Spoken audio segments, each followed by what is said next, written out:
Oh. Gak lama ngomong dari situ dia punya rumah, dia nyari rumah. Dan bayangin aja abis yang ngomong niat kun fayakun plus dapat rumah guys. Aku pengen merinding mau jelasin ya.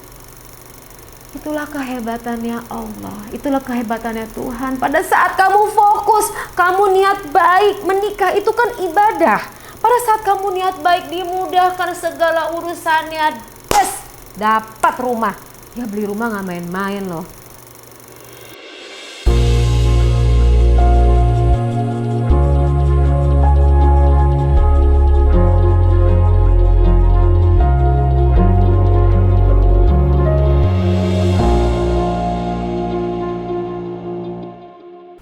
Untuk bisa bawa istrinya ke situ. Oh, so sweet. Padahal mereka tuh dari zero banget, dari nol mereka. Aku tahu banget latar belakangnya dari Dede Lesti ini ya. Kecilnya seperti apa, nyanyi dari panggung ke panggung, ayahnya juga bekerja seperti apa. Tapi lihatlah, never give up ya. Menghadapi kenyataan hidup tuh bener-bener berjuang banget untuk bisa memberikan kehidupan yang terbaik versinya. Dan ia juga tidak melupakan orang tuanya. Ini keren banget. Sama dengan Rizky Bilar juga. Begitu mencintai orang tuanya, ibunya. Jadi orang sukses pada saat orang itu dapat restu orang tua.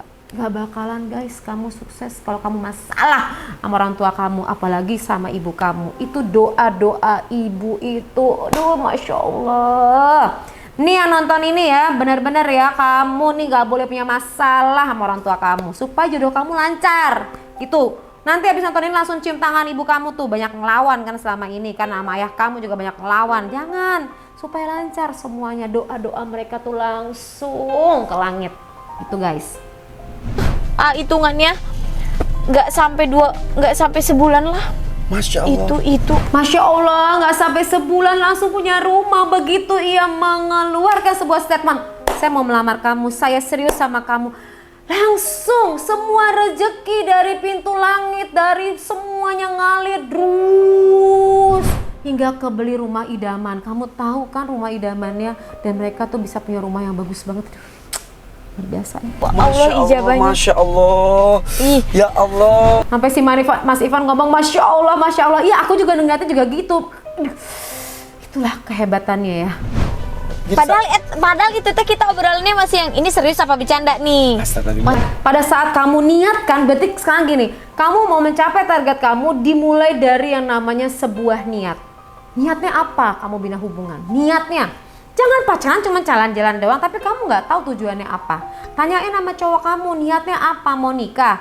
Atau cowok kamu takut dengan komitmen, hati-hati loh, kamu itu digandeng ya, digandeng lagi pacaran, belum tentu digandeng ke pelaminan. Kamu harus clear dulu dia maunya apa nih hubungan dengan kamu, nikah. Berarti kamu tahu tujuannya, oke, membina hubungan. Membina hubungan itu loh namanya pacaran, mengenal lebih banyak, berkomunikasi di situ. Jangan ada masalah langsung nyerah gitu loh. Berkomunikasi di situ, perbaiki komunikasi, memahami satu dengan yang lain. Itu loh proses untuk pengenalan. Namanya posisinya pacaran. Walaupun bisa juga ta'aruf ya. Nah, tapi artinya itu loh, jangan salah paham ya mengenai pacaran itu gitu. Oke guys, lanjut ya. Jadi cerita sama si AA dari jam 12 malam sampai jam 7 pagi. Lu deket banget, lu deket banget ya. Emang deket banget. Jadi ngobrol si AA teh nggak ngasih Dede harus sama yang ini sama ini sama yang ini, nggak, dia teh ngasih yang misalkan kalau yang sama sederhana nanti dia bakal begini. Terus lucu banget gak sih kamu lihat ya, ini diskusinya mereka ya. Jadi si Dede ini punya kedekatan dengan AA-nya gitu kan, kakaknya di sini nih. Deket banget dari kecil tuh selalu main sama kakak yang deket banget. Jadi yang ngejagain Dede Lesti ini ada ayah, ada kakak, dia kelilingnya sama laki-laki yang ngejagain banget sebenarnya gitu loh. Nah pada saat udah beberapa orang yang datang deketin Dede Lesti, itu yang ngajak dialog bicara adalah kakaknya. Kakaknya soalnya belum menikah kan. Nah kakaknya tuh lucu banget loh, dari semua kriteria cowok yang hampir nih ke hatinya, yang bukan hampir, dari semua cowok yang datang dia dibikin presentasi. Kakaknya pinter banget ya, dibikin presentasi, dibikin ini loh, analisa. Jadi kalau sama ini plus minusnya apa, sama ini plus minusnya apa. Nah kemudian dari semua nama-nama itu terakhir ke Rizky Bilar. Dia menjelaskan ini loh kemungkinan, tapi tidak menjuruskan ke arah sana, tapi tadi memberikan adiknya berpikir secara logik. Itu kakak yang sweet banget gak sih? Iya kan? Bagus banget. By the way, selain kakaknya yang bagus banget pendekatan dengan cara berpikir secara logika dan mengurutkan tadi, saya melihat di sini adalah kecanggihan dari Rizky Bilar untuk bisa jadi gini loh, ia tidak langsung menaklukkan si ceweknya ini, enggak. Ia taklukkan orang yang menjaganya dulu. Jadi naklukin kakaknya dulu gitu loh. Tanpa restu kakak, menurut kamu bisa kamu jalan? Gak bisa kan, kakak kamu itu kan peran penting banget. Bisa aja diprovokasi loh, kakak kamu bisa provokasi ke ibunya loh, bisa provokasi ke ayahnya loh. Jangan sama dia, bisa gitu loh. Tapi dia pinter loh. Rizky Bilar naklukin kakaknya dulu. Sehingga kakaknya tuh kayak fall in love, kayak yang seneng banget sama dia. Kan pasti orang berproses dong untuk namanya suka sama orang lain, orang belum dikenal. Tapi dia berhasil. Walaupun ia juga udah berhasil menaklukin ayahnya. Ini keren loh. Jadi apa ya, strategi Rizky Bilar ini, dia ngepung kiri kanan dulu. Baru bisa dapetin yang tengahnya ini, ada pucuknya. Ini keren banget. Itu menunjukkan kesungguhan hatinya untuk bisa mendapatkan tambatan hatinya. Itu kamu bisa analisa seperti itu dengan cowok kamu ya. Kalau kamu sekarang ini punya hubungan ya. Cowok kamu tuh seberapa seriusnya sih sama keluarga kamu. Kamu gak bisa tuh dicintai hanya kamu tok. Dia harus mencintai satu paket keluarga kamu. Kalau bisa dia mencintai kucing kamu. Ya? Iya, karena dia mencintai whole package. Dia suka dengan kemarahan kamu, dia paham kamu moodnya seperti apa, dia paham kondisi kamu, pekerjaan kamu, apapun dia paketnya itu. Itu namanya cinta yang matang. Sarangeo. Bikin lu ragu apa sih? Banyak lah, banyak hal. Isu, gosip dia sering banyak deket dengan cewek. Bikin lu ragu gak? Itu bisa dibilang poin ke-2, ke-3, ke-4 ya. Ya, kita lihat sekarang ya. Si Terifan, si Mas Irfan nanyain poin gosip kalau Rizky Bilar deket dengan cewek. Deket loh, bukan pacaran, deket. Artinya ada yang, ya misalnya ada yang menghubungi, nelfon, bla bla bla. Terus dia jawab, itu adalah porsi yang kesekian, tapi aku ngeliat tangannya. Pas ngomong, maksudnya Dede pengen ngomong gini, sebenarnya saya nggak masalah sih. Ya namanya juga bersosial, pasti ada yang suka, ya udahlah gitu. Cuman tangannya pada saat ngejelasin, tangannya di sini. Berarti ada sedikit khawatir, ada lah, ya kan Dede? Itu namanya cinta, is okay, nggak apa-apa. Tapi itu namanya kalau kamu bilangin itu kesekian, tapi itu part bagian dari kamu pikirin. Ya namanya juga cowok, terus dia juga idola, pasti ada lah yang suka-suka gitu kan. Maksudnya ada yang deket, ada kekhawatiran nggak? Ada sedikit, ya kan?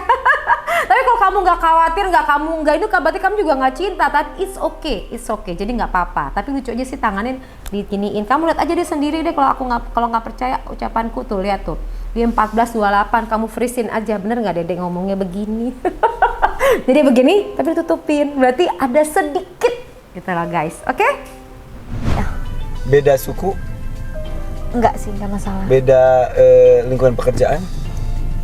Salah satunya ada itu sih. Oke, jadi yang utama yang sama bikin circle ya pertemanan dan lain-lain. Iya.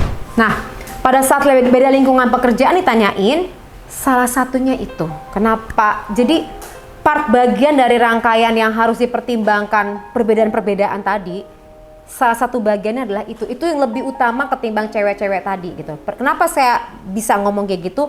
Karena pada saat bicara di 14:13, ia tangannya seperti ini dan melakukan penekanan. Jadi badannya itu mulai maju ke depan, kemudian wajahnya itu memberikan penekanan gitu loh. Bahwa itu sebenarnya adalah part bagian yang harus diselesaikan dengan cara dikomunikasikan. Beda circle, ngerti nggak sih? Ngerti nggak pembahasan aku? Paham kan? Gini, misalnya kamu ini senangnya belajar gitu kan, cowok kamu senangnya misalnya sosial, beda nggak lingkupnya? Beda kan? Nah, bagaimana menyatukan perbedaan ini nih? Itu solusinya apa? Dikomunikasiin. Nah, kalau kamu cewek misalnya kamu senangnya di rumah, kamu senangnya dengan aktivitas di rumah, terus tiba-tiba kamu dibawa pergi dengan aktivitas cowok, itu pasti menjadi, kan Rizky Bilar senang main bola, punya teman-teman banyak. Nah, si Dede ini ngerti nggak sih, keluar berada di sebuah tempat yang berbeda. Nah ini perlu dikomunikasiin. Artinya bisa diselesaikan nggak? So far mereka bisa menyelesaikan dengan baik gitu loh. Nah si Rizky Bilar juga berada di masuk dalam lingkupan Dede ini kan penyanyi ya, penyanyi dangdut, tenar gitu kan, dikenal orang. Itu kan lingkupnya juga beda. Nah bagaimana dua lingkup yang berbeda ini menjadi satu? Kamu nggak boleh ngeliat perbedaannya, kamu harus ngeliat adalah kesamaannya. Sama-sama suka apa sih kamu? Nah, dalam membina hubungan pun sama. Jangan ngeliat perbedaannya, karena kalau kamu lihat perbedaannya ya jelas kamu udah berbeda. Dari fisik aja kamu udah berbeda dengan pacar kamu, dengan pasangan kamu. Yaitu dia laki-laki, kamu perempuan. Dia perempuan, kamu laki-laki. Udah beda kan guys? Jadi jangan bilang kita tuh nggak cocok karena perbedaan, ya udah beda dari sononya guys. Kalau nggak berbeda kamu nggak bakalan juga suka, ya kan? Jadi jangan gunain alasan itu. Yang ada perbedaan itu bagaimana bisa disatukan, gitu guys. Cuman sama si kakak mah nggak tahu, dia maksudnya nggak mikir dia masa lalunya seperti apa, dia orangnya kayak gimana. Yang penting Dede yakin dia orang baik gitu. Dia basicnya dia anak baik, dia soleh gitu. Dede juga pada saat ngejelasin Rizky Bilar juga, saya ngeliat latar belakang masa lalu ya. Pas ngomong ini tangannya tuh ditekanin begini loh. Tapi yang bagi saya adalah dia anak baik, dia sayang sama keluarga. Itu poin-poin penting yang Dede lihat. Dan persoalan masa lalu tuh nggak dilihat gitu. Soal tangannya ditepis seperti ini, saya nggak ngelihat masa lalu. Tapi yang penting adalah dia baik sama keluarga, dia anak baik gitu loh. Ya seiman ya. Anak yang memang terdidik oleh Cinta sama orang tua. Cinta sama orang tua. Anak yang terdidik oleh orang tua dengan baik. Itu tuh poin-poin yang dilihat sama Dede Lesti. Kenapa? Karena Dede Lesti juga anak yang dididik orang tua dengan baik. Dan yang tadi si Mas Ivan juga ngomong bahwa ia cinta sama orang tuanya, sayang sama orang tuanya. Jadi kalau Mas Ivan bilang kalau laki-laki mencintai orang tuanya, menghormati ibunya, respect sama ibunya, itu poin yang bagus. Kalau kamu mau nikah atau kamu mau pacaran, cari cowok yang kayak gitu. Berarti dia juga sayang sama kamu gitu. Lihat gila tuh cinta orang tua udah titik. Iya. Kalau cowok udah cinta orang tua, hormat sama ibu udah. Iya. Ini jadi penting banget ya. Ntar ya aku ngambil poinnya ya. Udah Sama. titik. Iya itu. Terus kedua, iya. Sama tangannya nunjuk, penekanan Rizky Bilar, kamu perhatiin nih penekanannya. Kenapa Dede Lesti benar-benar total fall in love sama kamu? Penekanannya adalah ya berani berhadapan dengan ayahnya Dede Lesti dan menyatakan perasaannya. Itu yang terhebat. Kamu gentleman, datang mau ngelamar serius tuh gitu loh. Banyak orang yang takut, ini berani. Keren. Itikat pertama yang dia lakuin adalah dia menemui bapak dan dia ngomong sama bapak, dia minta. Tuh, itikat pertama yang dilakukan adalah dia ngomong sama bapak, dia datang, dia nemuin sang penjaga hatinya anaknya, ya. First love anak gadisnya adalah first love seorang anak gadis, anak tua sama ayah. Rizky menemukan, mencari si penjaga itu untuk meminta izin. Tuh, keren. Top, Marco top, ya. Dia berarti bisa dibilang cowok pertama yang diizinkan oleh bapak. Laki-laki pertama yang diizinkan oleh bapak dan laki-laki pertama dari sekian yang cowok-cowok ini laki-laki pertama yang minta izin kan oleh bapak dan ngomong langsung sama bapak dan ngomong langsung. Yang bikin Dede ragu tuh yang pertama, Dede sudah pernah dihianatin itu bukan hanya sama pasangan Dede aja. Dede ragu tuh sebenarnya apa? Tangannya gemes lagi. Dede tuh kalau gemes suka begini ya. Yang bikin Dede gemes, Dede ragu itu adalah punya trauma secara psikologis. Nah, kita lihat ya. Assalamualaikum warahmatullahi wabarakatuh. Hey, sadar nggak sih kalau banyak banget orang nih di luar sana yang lebih fokus untuk hal-hal rutinitas sehari-hari. Katakanlah bekerja, katakanlah mengurusi anak, katakanlah mengurusi rumah tangga secara fisik, rutinitas. Namun kerap mengabaikan untuk hal-hal yang berkaitan sama perasaan. Perasaan marah pada saat ada peristiwa yang tidak sesuai dengan harapannya, ditahan. Pada saat kesel dengan ucapan seseorang, ditahan. Kesel dengan anak, ditahan. Kesel dengan suami atas sikap perilakunya, ditahan. Kesel dengan tetangga, ditahan. Kesel dengan tontonan TV, ditahan. Di sini di backup oleh tenaga-tenaga ahli secara profesional, master-master psikolog di sini yang akan menghandle persoalan kamu dengan pengalaman-pengalaman tinggi dan expert di bidangnya. Dan ini bisa dilakukan secara online. Tidak perlu bertatap muka, tapi bisa diselenggarakan secara online. Jadi privacy dan tidak ada satu orang pun yang tahu persoalan kamu. Kamu bisa sharing curhat masalah kamu sehabis-habisnya, mungkin di dalam kamar tanpa ada orang yang tahu. Mungkin juga kamu bisa menceritakan di dalam mobil, atau mungkin kamu bisa menceritakan di tempat-tempat tersembunyi kamu untuk menceritakan perasaan kamu yang paling dalam yang udah tidak sanggup lagi kamu tahan. Hati-hati kalau kamu menahannya, itu bisa meledak di dalam pemikiran kamu, di dalam perasaan kamu. Maka berbagai macam kondisi akan muncul, sakit yang tidak selesai atau sembuh, bahkan pemikiran-pemikiran yang ditahan meledak, itu akan mengakibatkan berbagai macam gangguan lainnya. Oleh sebab itu segera kamu konsul kepada kami di sini di nomor di bawah ini.